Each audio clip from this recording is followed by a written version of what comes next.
آدمی میں نرم گرم ہے، عیب ہے، کمزوریاں ہے، کس میں نہیں؟ آئیے عبداللہ کلّہ علمہ، کون سا بندہ گنہگار نہیں؟ کس میں کمزوری نہیں؟ ہم جس سے بیٹھے ہوئے ماشاءاللہ اس میں اکابرین بھی ہوں گے، کھڑے ہو کر بتلا دے میں نے زندگی میں کوئی غلطی نہیں ہے، کوئی ایسا؟ ہر ایک آدمی کمزور ہے۔ ایک مرتبہ ایک عالم کو، مولوی صاحب کو مولانا الیاس رحمۃ اللہ علیہ نے جماعت دی، اور جماعت گڑبڑی تھی۔ کیسی تھی؟ گڑبڑ والی جماعت تھی۔ وہ آگے جا کے گڑبڑ کرنے لگی۔ وہ مولوی صاحب جماعت لے کے نظام الدین واپس آئے۔ حضرت مولانا الیاس رحمۃ اللہ علیہ نے سمجھا بجھا کر پھر انہیں آگے روانہ، وہ پھر آئے غیر شگر، پھر سمجھا بجھا کے روانہ کی، پھر آئے تیسری دفعہ۔ بولے حضرت کوئی اچھی جماعت دو، یہ کیا بگڑی ہوئی جماعت دے دی؟ فرمایا مولوی صاحب یہی مال آتا ہے اپنے پاس۔ کون سا مال آتا ہے؟ ایسے ہی اسی کو ٹھوک ٹھاک کے برابر کرنا۔ ویسے اپنے کمپنی میں کیسے مال آنے والا؟ یہ بھنگار کا مال آنے والا، لیکن کمپنی اس کو دھو دا کے صاف سف کر کے دوا مار کر اس کو نکھار کے مارکیٹ میں لاتے۔ بھنگار مال کو کیا کرتی؟ امت تو صدیوں سے بے دین پڑی ہے، یہ آئی یہ بگڑی ہوئی قوم۔ ایک جماعت آئی تھی ایک مرتبہ صوبے سے، اچھی جماعت تھی، اس میں خان صاحب وہ بولتے تھے بس دنیا میں حق حلال ہم ہی لوگ کھاتے ہیں، دوسرا روزی کوئی حلال کی نہیں کھاتا، حرام کی روٹی، ہم حلال کی روزی کھاتا ہے بس۔ تم کون سی حلال کی روزی کھاتے ہو؟ بولے ہم افیم گانجے کا دھندا کرتا ہے، ہمارا حلال کا ہمارے باقی سب کا حرام کا۔ ایک دن امیر صاحب کا گریبان پکڑ لیا اس نے ہمارے مرکز، میں بیٹھا تھا، میں نے کہا امیر صاحب یہ کیا؟ تو اس کو دو آدمی بول کے دو تھپڑ مارے اس کو، نہیں مارو گے بھاگ جائے گا، پھر بننے کا کوئی راستہ نہیں رہے گا، اس کو کون سنبھالے گا؟ اس کو امت تو اسی بگڑی ہوئی ہے نہیں بگڑی، گڑبڑ کرنے والی، یہ تو ہے اسی کو ٹھوک ٹھاک کے برابر کر۔ ایک آیا کہنے لگا کہ جتنے دادا لوگ ہیں سب کی لسٹ دے دو۔ میں نے کہا کیوں بھائی؟ بولے ملاقات کروں گا، میں اسی لائن کا تھا بولے کسی زمانے میں، تو قوم ایسی آنے والی ہے اپنے پاس غوث قطب ابدال آنے والے، ارے بولو نا کوئی بزرگ آنے والا نہیں، یہ قوم آنے والی ہے، یہ کام کرنے والی سب کیسے، کون کہاں سے آیا یہ دیکھو نا، کیوں ہم خانقاہ سے آئے کیا؟ نہیں، کوئی بیپار سے آیا، کوئی آفس سے آیا، کوئی کمپنی سے آیا، کوئی دادا گیری سے آیا، کوئی بے دینی کے راستے سے آیا، کوئی حرام کمائی کے راستے سے نکل کر آیا، یہ چاروں طرف سے آنے والی امت ہے اپنے پاس، یہ تو بگڑی ہوئی ہے، اس کو سمیٹ کر ٹھوک ٹھاک کے برابر کرنا ہے کام میں، اسے چلانا، یہی کام کرے گا انشاءاللہ، اور کام کرنے والے لوگ ایسے ہی ہیں، یہ کام کرتے۔ اور اللہ تعالیٰ نے یہ نہیں کہا فلاں کرے گا تو لوں گا، نہیں تو میں کسی سے نہیں لیتا، ارے وہ اللہ تعالیٰ بڑی قدرت و طاقت والا ہے، جو اللہ کے دین کے لیے کھڑا ہو جاتا ہے صحیح نیت کے ساتھ، پھر اللہ اپنے خزانے سے ساری نعمتیں دیتا ہے، علم بھی دیتا، صلاحیت بھی دیتا، روزی بھی دیتا اللہ تعالیٰ، اللہ کے خزانے میں کسی چیز کی کمی نہیں۔ ہمارا مال، ہمارا علم، ہماری صلاحیت دین کی محتاج ہے، اور اللہ کا دین کسی کا محتاج ہے۔ حضرت جی دامت برکاتہم پرانوں میں فرمانے لگے تم کرتے رہو، صلاحیت تو اللہ اپنے خزانے سے دے گا، کیسے دے گا پتہ نہیں چلے گا، وہ دے گا۔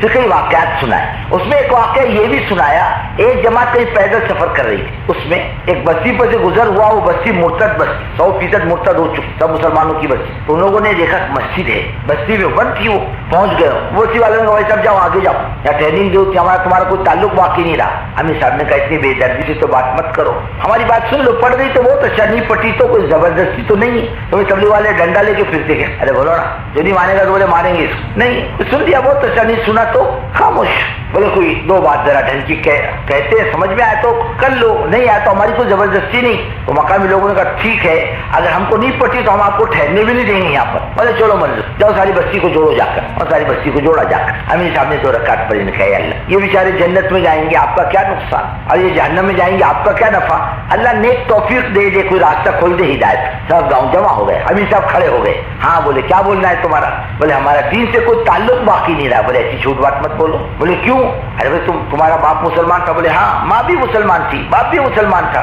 بچپن میں تمہاری ختنہ ہوئی تھی کہ نہیں ہوئی تھی؟ بولے ہو گئی تھی۔ بولے اب تم جب تک ختنہ واپس نہیں کرتے دین سے نکل کر واپس نہیں جاتے۔ ہاں بولے یہ عیب تو اپنے میں عیب ہے، یہ کمزوری ہے، وہ پڑھو سب کلمہ لا الہ الا اللہ محمد الرسول اللہ، ایک جھٹکے میں قوم ایمان میں داخل، نہ قرآن نہ حدیث ہوتا نا۔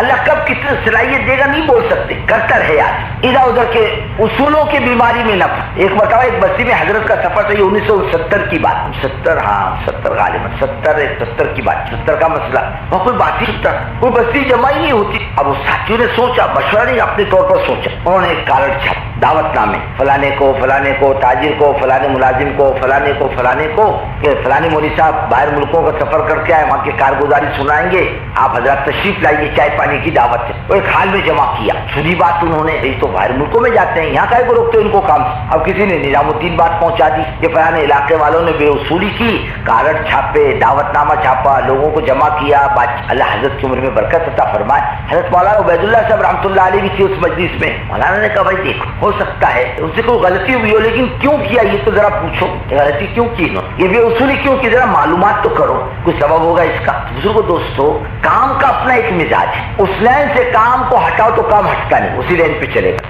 حفاظت کریں گے اللہ تعالیٰ۔ کام کے لیے ساتھیوں پر اعتماد کرنا، بھروسہ کرنا، کام کو آگے، ساتھیوں کو آگے بڑھانا، یہ تو بہت ضروری ہے۔ اصولوں کی جھگڑے میں نہیں پڑنا، تیری میری نہیں کرنا، کام آگے بڑھے اس کی فکر کر۔ یہ باتیں آدمی کی سمجھ میں کب آتی ہے؟ جب یہاں 3 دن کی مجلسوں میں آدمی جم کر بیٹھے، ہر مجلس میں رہو گے نا بھائی، انشاءاللہ بھی ادھاری بول رہے سوتے، ارے بھائی رہو گے نا فکر کے ساتھ، ہر مجلس میں کوئی آدمی چلتا پھرتا نظر نہ آئے۔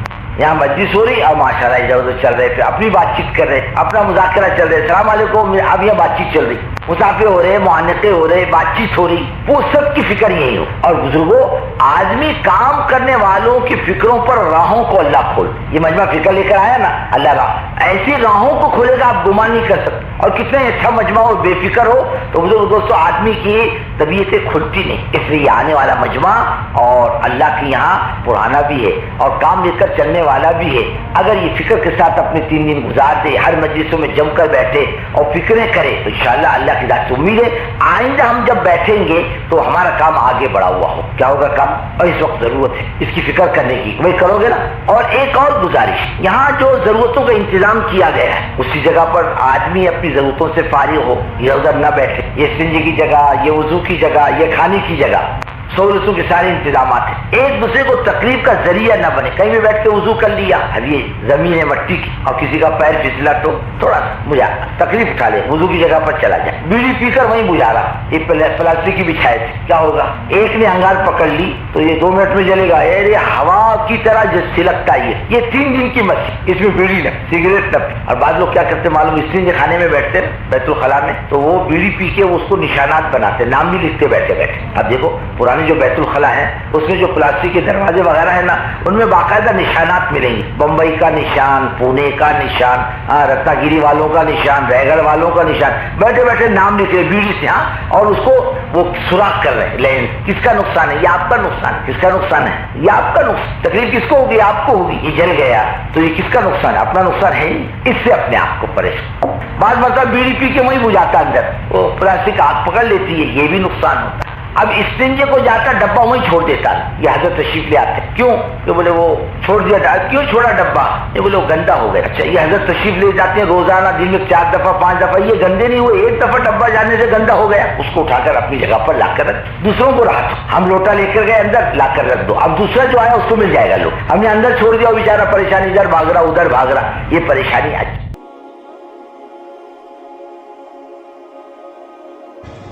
جب بھی امت کی اصلاح، دین کی دعوت اور مسلمانوں کی فکر کا ذکر ہوتا ہے، نہ محمد الیاس کندھالوی کا نام ادب اور احترام کے ساتھ لیا جاتا ہے۔ اللہ تعالیٰ نے ان سے ایسا کام لیا جس کے اثرات آج بھی دنیا کے کونے کونے میں نظر آتے ہیں، لیکن ان کی کامیابی کا راز کیا تھا، ان کی فکر کیا تھی اور ان کی زندگی ہمیں کیا پیغام دیتی ہے؟ میرے بھائیو، دوستو، بزرگوں، اللہ کے نیک بندے صرف اپنی فکر نہیں کرتے، وہ امت کی فکر کرتے ہیں۔ مولانا الیاس رحمۃ اللہ علیہ کے دل میں مسلمانوں کی دین سے دوری کا بہت کم تھا۔ وہ دیکھتے تھے کہ لوگ کلمہ پڑھنے کے باوجود دین کی بنیادی تعلیم سے دور ہوتے جا رہے ہیں۔ اسی درد نے انہیں بے چین کر رکھا تھا۔ وہ راتوں کو دعا کرتے تھے، اللہ کے حضور روتے تھے اور امت کی ہدایت کے لیے فکر مند ہوتے تھے۔ ان کا مشہور جملہ یہ ہے کہ مولانا الیاس کا ایک مشہور جملہ یہ ہے کہ اے مسلمانوں، مسلمان بنو۔ یہ چھوٹا سا جملہ، لیکن اس میں پوری دعوت کا خلاصہ موجود ہے، کیونکہ اکثر ہم نام کے مسلمان تو ہوتے ہیں لیکن زندگی کے ہر شعبے میں اسلام کو پوری طرح اختیار نہیں کرتے۔ ان کی دعوت یہ تھی کہ مسلمان اپنے دین کو صرف پہچان نہ سمجھے بلکہ اپنی زندگی کا نظام بنا لے۔ مولانا الیاس کی سب سے بڑی خاصیت یہ تھی کہ وہ امت کی فکر کرتے تھے۔ وہ ہر مسلمان کو دین پر دیکھنا چاہتے تھے۔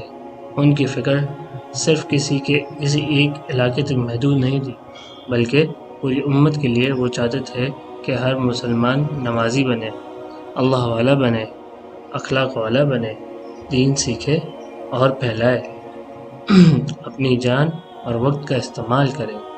اللہ کے نیک بندوں کی زندگی آرام میں نہیں گزرتی تھی۔ مولانا الیاس رحمۃ اللہ علیہ نے اپنا وقت، اپنی قوت اور اپنی زندگی دین کے کام کے لیے لگا دی۔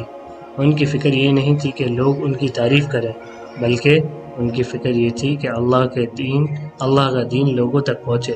یہی اخلاص کسی بھی کام کی اصل روح ہوتا ہے۔ دعوت کا مقصد کیا ہے؟ مولانا الیاس کی محنت کا مقصد صرف معلومات دینا نہیں تھا، بلکہ لوگوں کے دلوں میں ایمان کو زندہ کرنا تھا۔ ان کا یقین تھا کہ جب ایمان مضبوط ہوگا تو اعمال بھی درست ہو جائیں گے۔ آج بھی ہر مسلمان کو اپنے ایمان پر محنت کی ضرورت ہے۔ قیمتی نصیحت ہے۔